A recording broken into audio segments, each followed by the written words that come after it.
Scene की शुरुआत यहाँ से होती है कि एक लड़की सोच रही है कि जो भूली हुई बातें वो याद आ रही हैं।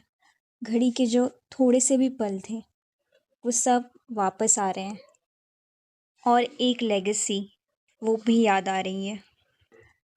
तभी स्कारलेट एक आदमी पूछता है, क्या तुम्हें ये जो तुमने चाय पी वो अच्छी लगी?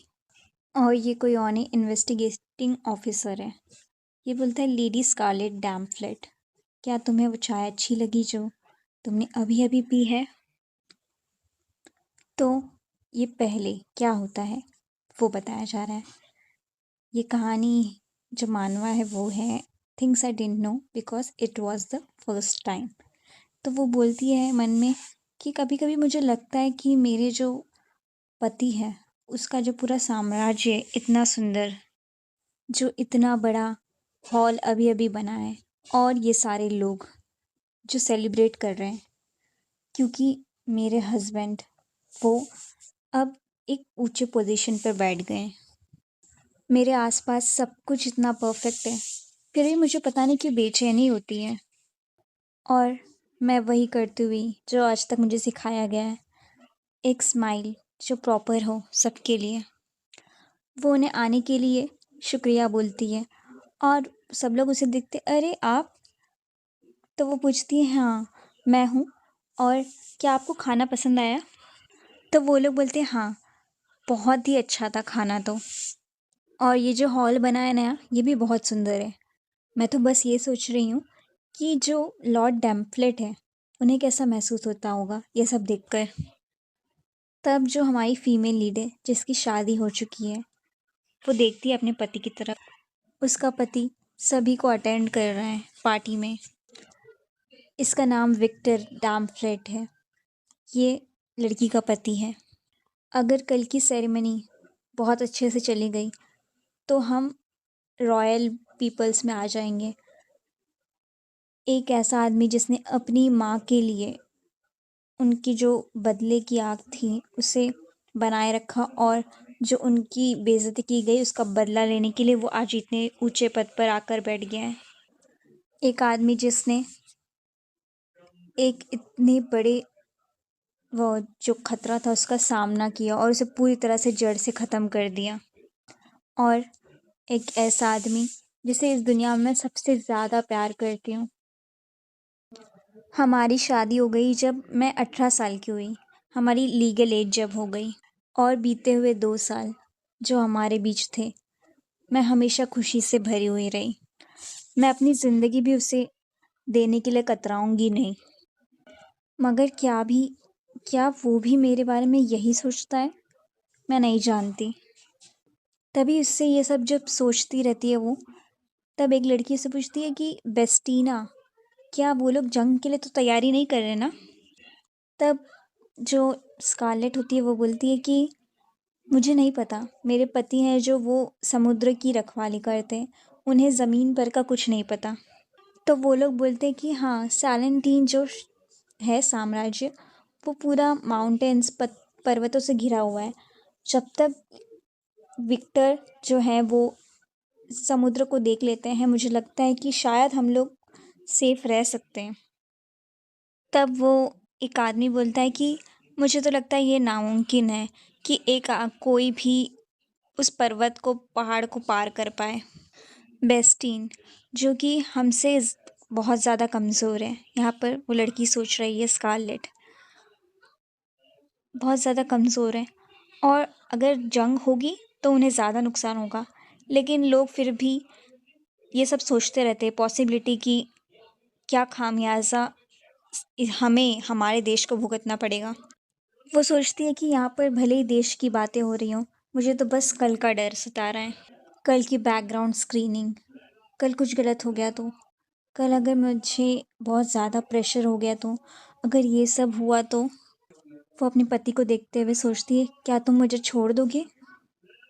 वो बहुत चिंता में नज़र आ रही है। तब एक औरत आकर बोलती है कि माय लेडी, अगर आप ऐसे आदमी से प्यार करेंगी जिसे सिर्फ़ और सिर्फ़ अपने जो ताकत है उससे खाली लगाव है, तो आप हमेशा अकेले ही फील करेंगी। तो वो समझ नहीं पाती वो क्या बोले, और वो थोड़ा मुस्कुराकर बोलती है, अच्छा ऐसी बात है। वो उससे बोलती हैं कि तुम्हें वैसा ही करना चाहिए जैसा मैंने किया, एक लवर को अपने साथ में रख लो। वो उस भीड़ में अकेली खड़ी, उसे ये नहीं पता कि उसका पति उससे प्यार नहीं करता या करता है। वो अकेला महसूस कर रही है, बल्कि जब उसके सामने इतने सारे लोग खड़े हैं, रात हो चुकी है शाही महल में। तब उसका पति बोलता है, सो जाओ, कल तुम्हारी स्क्रीनिंग है। तब वो बोलती है कि मैं बहुत नर्वस फील कर रही हूँ, मैं नहीं सो पा रही हूँ। तब उसका पति उठकर बैठ जाता है वहाँ पर। वो बोलता है कि बस उन्हें कह देना कि तुम किसी बात का जवाब नहीं दोगी, और अगर वो लोग तुम पर दबाव डाले, तुम्हें डराने की कोशिश करें, तो मना करके आ जाना। यहाँ वो सोचती है कि बिल्कुल वक्त नहीं था, हम लोग सीधे सीधे पार्टी में चले गए। और वो अपने हस्बैंड को बोलती है, क्या तुम मेरे लिए कुछ प्यार से दो शब्द नहीं बोल सकते? वो सोचती है कि मुझे तो बस थोड़ी सी गर्माहट चाहिए थी तुम्हारे जो शब्द हैं उनकी, मगर तुम इतना भी नहीं बोल सकते मेरे लिए। और तुम बस, ऐसा लगता है कि तुम बहुत सच्चाई में जीते हो। मैं नहीं जानती मैं क्या करूं। उसे याद आता है कि वो आंटी उसे बोलती हैं कि एक लवर रख लो अपने साथ में।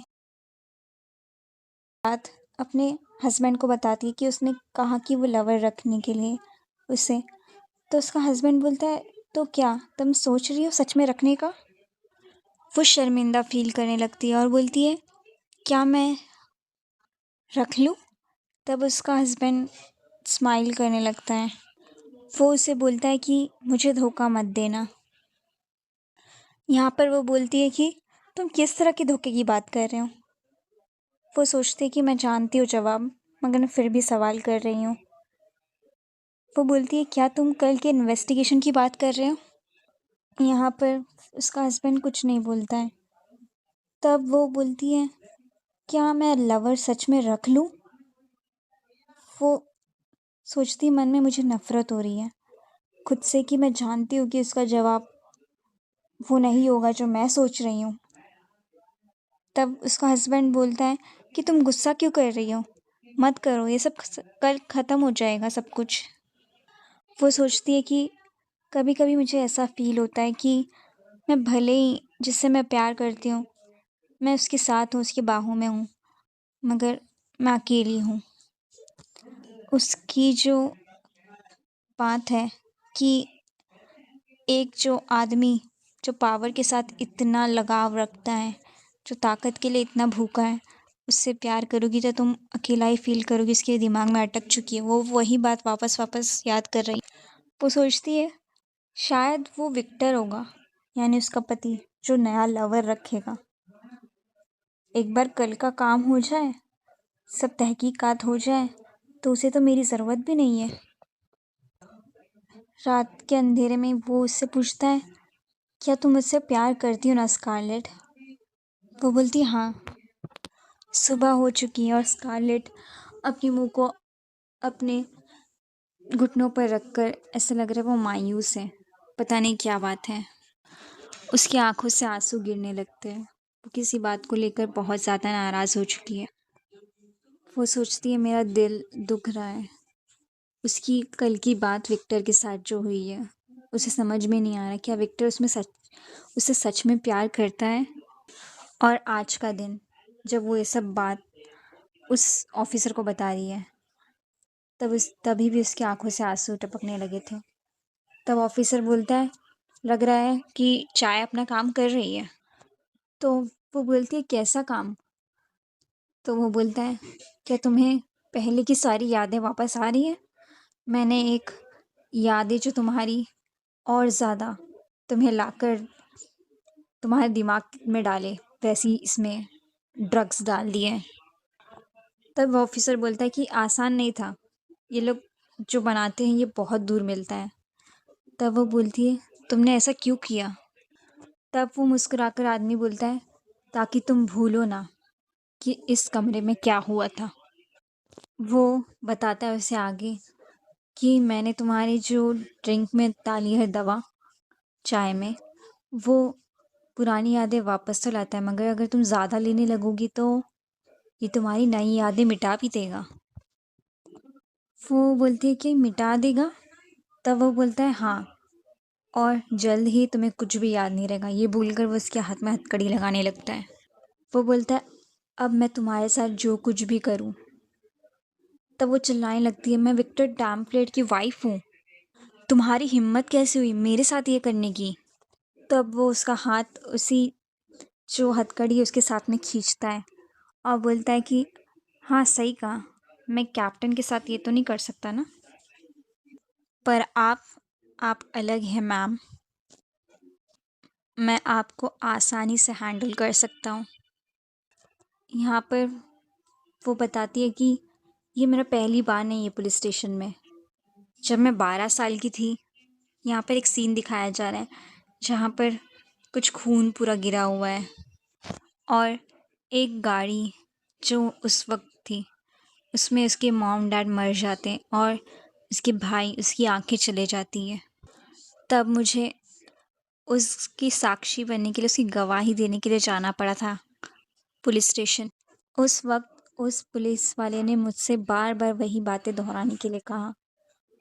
मैं तभी छोटी थी और डरी हुई, और मेरी हालत बहुत ख़राब थी, शायद आज की तरह ही।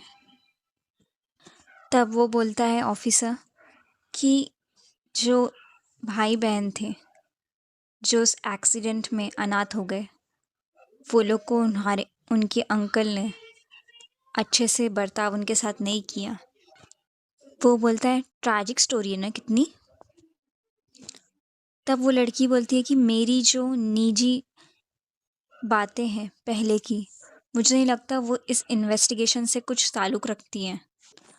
तब वो बोलता है कि नहीं, मेरा तो बस ये मतलब था कि अब तुम्हें कोई नहीं बचा सकता, कोई भी नहीं। लेकिन स्कारलेट को अपने पति पर बहुत विश्वास है। वो बोलती है कि मेरा पति चुप नहीं बैठेगा। तब वो आदमी बोलता है पर विक्टर तुम्हें प्यार भी करते हैं उतना, करते हैं क्या? जब वो बोलती है कि ऐसी बातें मत करो, वो मुझसे प्यार करता है। तब वो बोलता है, वो हंसने लगता है ये सुनकर और बोलता है कि तुम्हें पता होना चाहिए सच्चाई क्या है। तब उसके हाथों में हथकड़ी लगी हुई है। वो सोच रही है विक्टर, वो तो अपना कभी भी किसी को दिल दे ही नहीं सकता, चाहे वो मैं ही क्यों ना हूँ। वो अपनी जो भावना है वो नहीं दिखाता, वो छुपा कर रखता है। शायद उसके इतने सारे दुश्मन हैं, वो सोचता है कि मुझे काम रहना चाहिए और अपने आप को वैसे ही बनाए रखना चाहिए चाहे कोई भी चुनौती आए। मैं उससे एक तरफ़ा प्यार करते करते थक गई थी, इसलिए मैंने झूठ का सहारा लिया। उसकी हर एक बात में एक कोई चीज़ ढूंढी कि शायद इसलिए शायद उसलिए, और हमेशा सच्चाई से भागती रही, मगर मुझे इसका कोई इनाम नहीं मिला। लेकिन लोगों ने जैसे ही सच्चाई बतानी चालू की, मेरा सारा भ्रम टूट गया। मैं बर्बाद हो चुकी हूँ, वो ऐसा बोलती है सामने उसके। तब वो लड़का उसके सामने आता है और बैठकर बोलता है क्या तुम्हें अपने जो एक लौता तुम्हारा रिश्तेदार है उसकी आंखें ठीक करनी है, काउंट आइजैक की करनी है? और वो उसे एक चिट्ठी देता है और बोलता है कि इसमें लिखा है एक एड्रेस जहाँ पर तुम जाओगी तो तुम्हें वो दवा मिल सकती है, मगर वो इस पूरी जो तुम जहाँ रह रही हो वहाँ से बिल्कुल अलग है। वो बोलता है अब बताओ कि सर विक्टर की कमज़ोरी क्या है? वो अपने मन में सोच रही है मेरा पति, उसने हमेशा ये ज़िंदगी ऐसे जी कि जैसे वही वही वो शख्स है जिसकी वजह से उसकी जो मॉम है उन्हें अपना जो रॉयल शाही उनकी रुतबा था वो छोड़ना पड़ा। अगर विक्टर उनकी ये मुराद पूरी कर दे और वापस से उस शाहीपन को लेकर आ जाए तो क्या वो ज़िंदगी में सुकून में रह सकता है? वो सोचती है जब वो सुकून में आ जाएगा तब वो क्या मुझे पीछे मुड़ के देखेगा? क्या मुझे ढूँढने की कोशिश करेगा? मैं अपने भाई की आँखों के लिए परेशान हूँ, मगर सबसे ज़्यादा मैं यही चाहती हूँ कि वो कामयाब हो और उससे वो मिल जाए। मैं जो अपने प्यार के बारे में सबसे पहले सोच रही हूँ, बहुत ही ज़्यादा मैं लालची हूँ। तब अचानक से सीन शिफ्ट होता है एक बिस्तर पर, जहाँ पर वो लेटी हुई है स्कारलेट। उसकी आँखें खुलती हैं और वो देखती है वो तो बिस्तर पे है। वो सोचती है मैं कहाँ पर हूँ? वो बोलती है कि मेरा जो सर है वो दर्द दे रहा है। मैं कब से यहाँ पर लेटी हुई हूँ, मुझे याद क्यों नहीं आ रहा है? वो सामने पड़े हुए डॉक्यूमेंट्स या न्यूज़पेपर को उठाती है। तब वो उठाकर देखती है और बोलती है, ये नहीं हो सकता। 1 हफ्ते बीत चुके हैं। मेरी जो आखिरी याद है वो है नवंबर 7 की, जब मैं उस ऑफिसर के साथ में बैठ के चाय पी रही थी। ये मीटिंग बस इसलिए हुई थी कि वो लोग जान सकें कि विक्टर जिसने सबको हरा दिया है, क्या वो लायक भी है रॉयल्टी के? क्या उसमें कोई कमी है मॉरल वैल्यूज़ को लेकर? वो सोचती है कि उसकी पत्नी के तौर पर मुझसे जो सवाल पूछे गए थे मुझे याद नहीं आ रहे और ना मैंने क्या जवाब दिया था उनका, और मुझे ये तक भी याद नहीं कि वो ऑफिसर का चेहरा कैसा दिखता था।